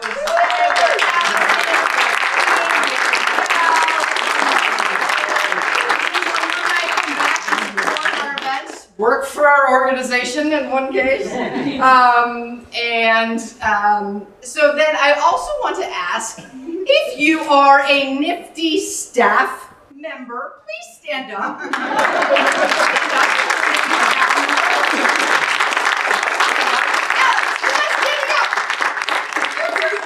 volunteered for our children. All right, now, if you are a presenter, please stand up. If you have worked really hard to get here,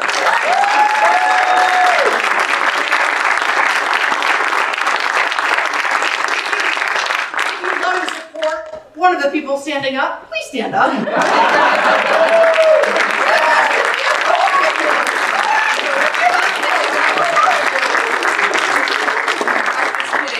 So, I mean, really, it takes a village. If you look around, everybody's standing up, and the random people who are not standing up, welcome, Nicole. Right? There you go. Nicole, this is your first introduction, right? It is. So if this is your first introduction to NFTE, please go ahead and stand up.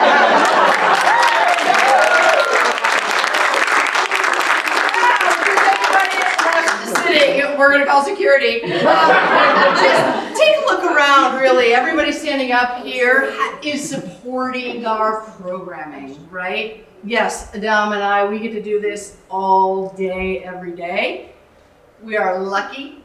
It is hard work. The teachers are in those classrooms. They're making the sausage in the sausage factory, right? I spend a lot of time in the classrooms. I spend a lot of time shoulder to shoulder with the students and the volunteers. That's really where connections happen. You can take a seat. Sorry, I forgot. My bad, I forgot. Relax. And you know, oftentimes like the best days, I call them gas station days. Why do you think I call them gas station days? Those days where I go into the classroom, I'm speaking heart to heart with the students. I'm working with the volunteers and the students, and they're making connections. And like when I was at Barnstable High, the students were like, when, like, remember when they're like, when can those volunteers, like you specific 6 volunteers, when can they come back? And they're like, you know, like we actually want to like pick a date on the calendar during our March into the Classroom volunteer days. Students, after those march into, we did okay, play on words, march into classrooms. So we really got all of our volunteers. We had over 380 volunteers back into the classrooms throughout the month of March. And students were asking when volunteers come back, and volunteers were asking when students come back. And teachers were thanking volunteers and us for just kind of just coordinating this human connection and this real authentic coaching and genuine learning experience. And I know a lot of you were there. And a lot of you were actually at several locations. And so at the end of the day, what we're about is this human connection and truly and honestly and authentically supporting the next generation of entrepreneurial leaders. Our generation needs it. I'm in my 40s, trust, right? Like I've got little kids. We actually need people to, like, how do we prepare, this is what I say, is like, how do we prepare the next generation to take jobs that don't even exist yet, right? So this is like a little something I do in the classrooms. It's like, what job exists today that did not exist 15 years ago? Influencer. Influencer, right. An influencer won our nationals last year. An influencer, that didn't exist, I mean, really, right? In the way it exists today. It didn't exist 15 years ago. So then we go through that exercise, right? And kids are like, oh, there are jobs today that didn't exist 15 years ago, 20 years ago. So then I say, all right, what job might exist in 15 years that does not exist today? Go ahead. AI designer? An AI designer, right? A mechanic for flying cars, maybe a drone operator like in the gig economy for Amazon, like, oh yeah, you know, I'm gonna pick up a gig, operate a drone and drop off some toilet paper at, at this guy's house, right? Just as a side gig, $10 a drone or whatever. Because what we're trying to do here at NFTE is we're trying to future-proof you, us, right? We need to train you for jobs that don't exist yet. How do we do that? Entrepreneur mindset. What? Parents, citizens, bank, there it is. We equip them with literally we strengthen the 8 muscles of that entrepreneurial mindset that we have, that you can Google, nifty.com/entrepreneurial mindset or entrepreneurial-mindset, something, you can find it.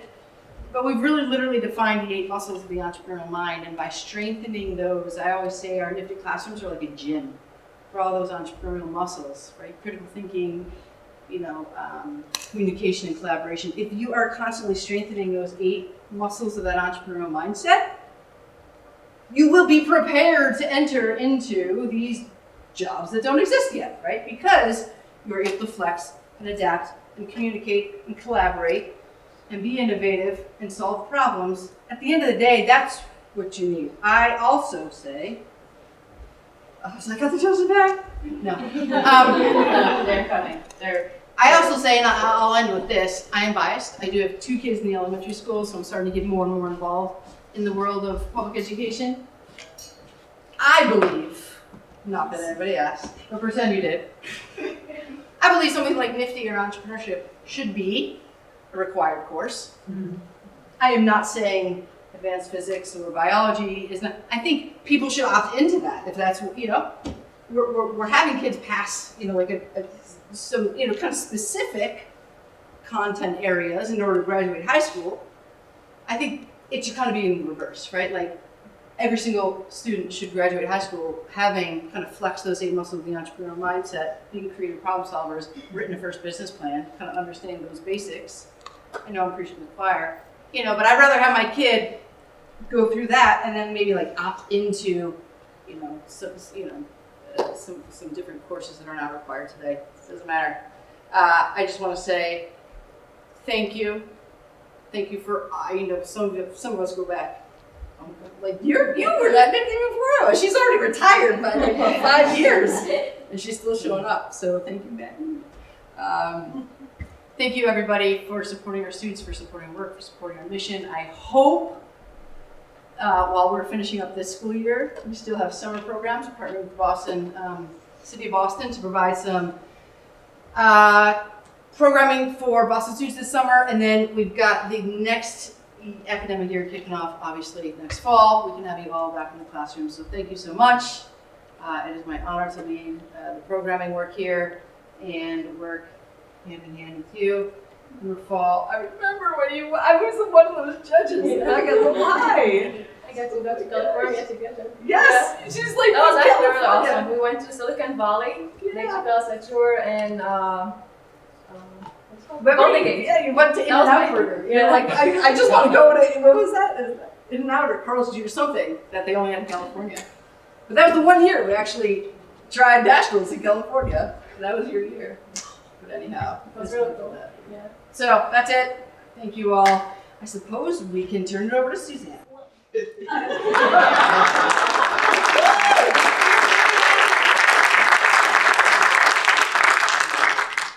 I will use this just for the purposes of the video.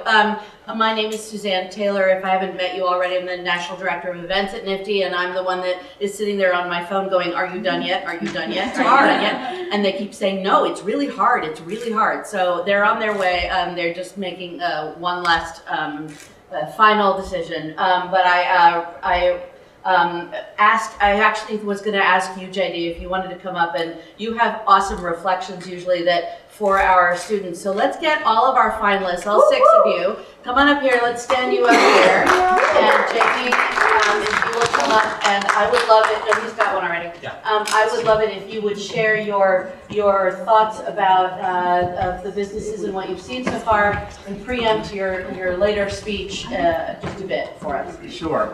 So first of all, Adama wasn't lying when she mentioned that I flew here on a plane that was held together by duct tape.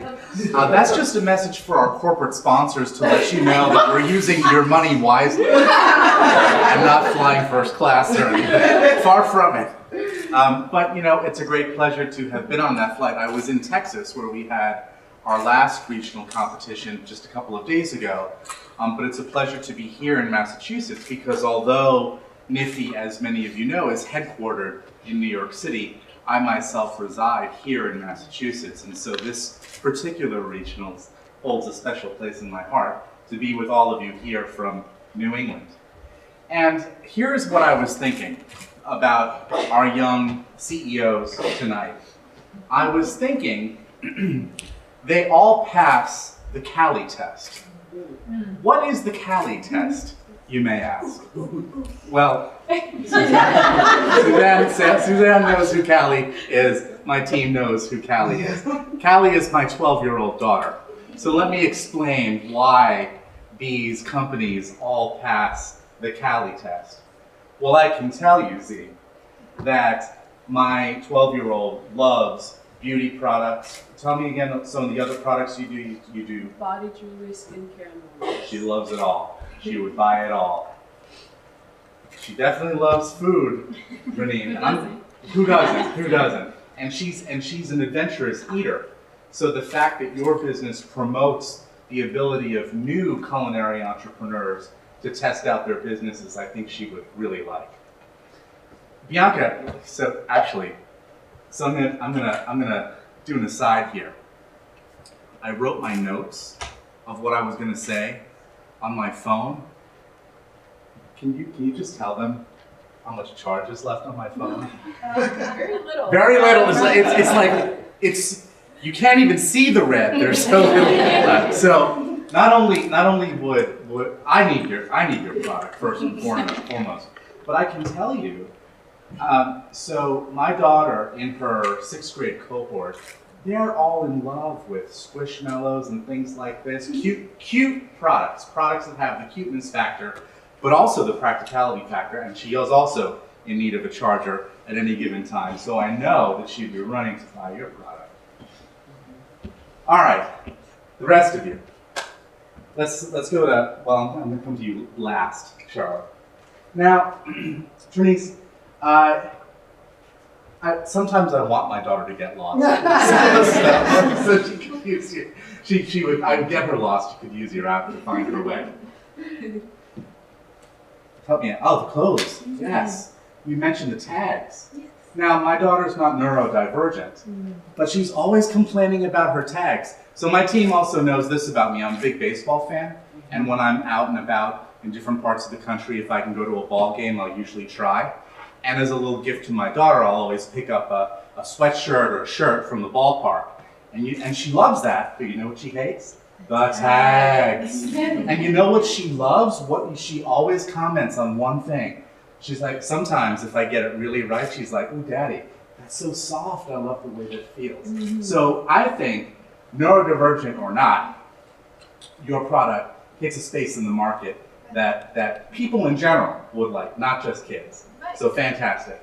And Charlotte, like I said, sometimes I want my daughter to get lost. I'm going to drop her off at your daycare when no one's here. So there we have it, everybody. They all passed the Cali test. Let's give them a round.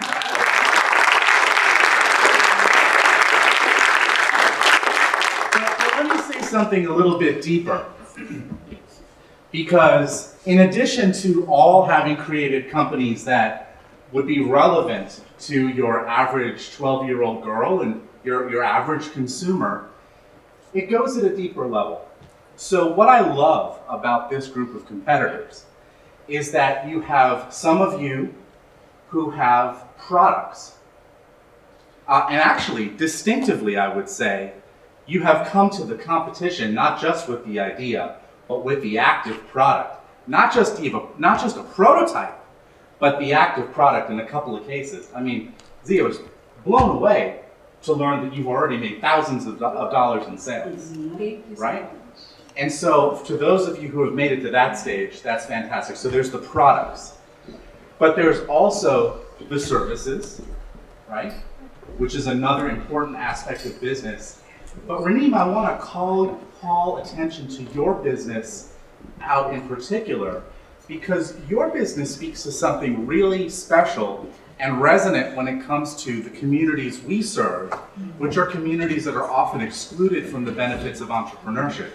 Your business is really about providing the infrastructure, which is a piece of commerce that often gets left out. And I want to tell you something. Our national winner this past cycle, Josh Kruger from St. Louis, had a similar insight. In his case, he noticed that there were content creators in his area who had lots to offer the world in terms of YouTube videos or TikTok videos or other types of design creative services, but they don't have access to the equipment. They can't afford the cameras. They can't afford the studio space. They don't have access to the studio. And in a very similar way, Raneem, you have put your finger on the same problem for a different sector. And so I applaud that, because that is, I think, a distinctive addition to the spectrum of products and services that we see. I often tell people, and I see our judges are back, so I'll wrap up here. I often tell people we have three main categories of businesses at Nifty. We have our products and services, traditional products and services. We have our app-based businesses, and we have our social entrepreneurship businesses. And again, what I love about these businesses is that all three categories are represented, and more than one category is represented among different of these businesses, because many of you have 2 or 3 of those angles represented in what you do. So with that said, I applaud you once again, and it will be my privilege to apparently announce the most contested results ever, because the judges are...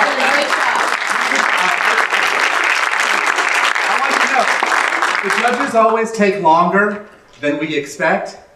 You guys get the record so far. So let me turn it back to Rafal and we'll continue on.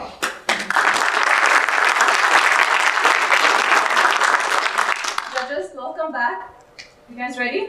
We've all been waiting for this moment. So judges, if you have any feedback before we start announcing, please share it. You all were great at it. You did a great job. You should all be very proud of what the work you put forth so far. Wish we could send all 6 of you. Right. Thank you, judges.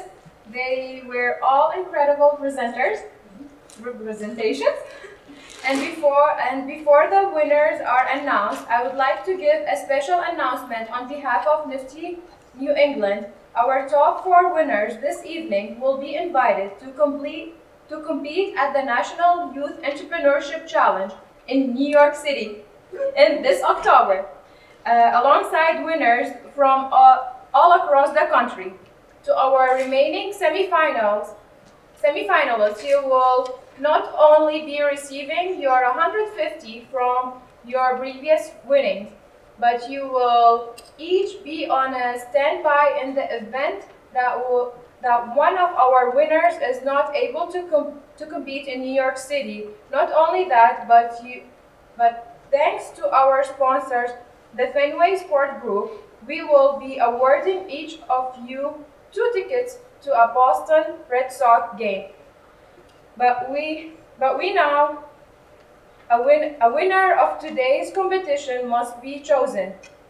To read the result and close out our time together, I would like to welcome to the stage the NFTE President and the CEO, Dr. That's right here. Thank you. Thank you. Thank you. Thank you. Let's have a big hand for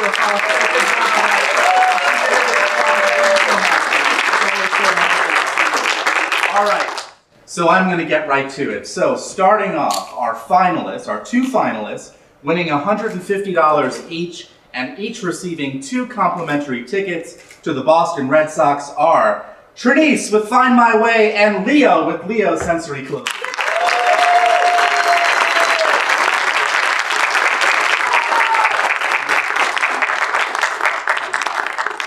All right, let's move right along. So now everyone else goes on to nationals. All you 4 who remain go on to nationals. And let me just say, before I announce the order, that regardless of the order I'm about to read, when you're at nationals, all bets are off. Clock starts again, it's a clean slate. You know, I have seen students who placed 1st, 2nd, 3rd at the regionals, placed very differently and won it all in the nationals. So just keep that in mind. All right, next. Our runners-up, both receiving $250 each and advancing to nationals, are Biana with Necklace Chargers.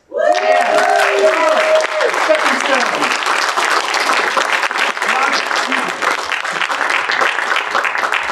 Congratulations. All right, and that means our 2nd place winner, receiving an award of $1,000, also advancing to nationals, from the Met, with Lilypad Running.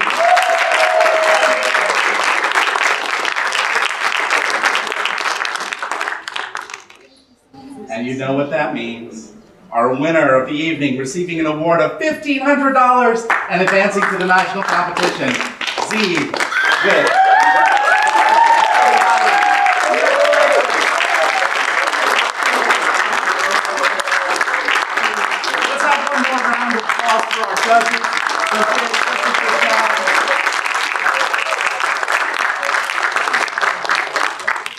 We are not done yet, though, ladies and gentlemen, because, as you know, we have across the room here all of the students who participated in our expo with their fantastic businesses, as well as our lineup of students here. And I want to, and we have a very special gift, courtesy of Catherine and Bose. So let me invite her back up to the stage to tell you what is coming next. So hi everyone. In addition to our wonderful finalists, we're going to give a gift from Bose, which includes a Bose speaker, a micro, as well as a backpack and some other fun Bose items. And I also want to invite up the alum, as well as the expo people. So I can read off Sasha, Jaden, Gabriella, and Charlie. If you come up, as well as Evelyn, Allison, Jean, Jose, Oliver, and Rafael. Oh. Congratulations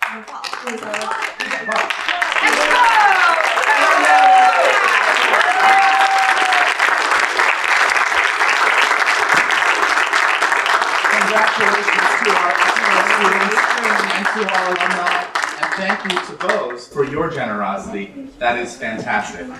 One more round of applause for our judges here tonight. Thank you very much.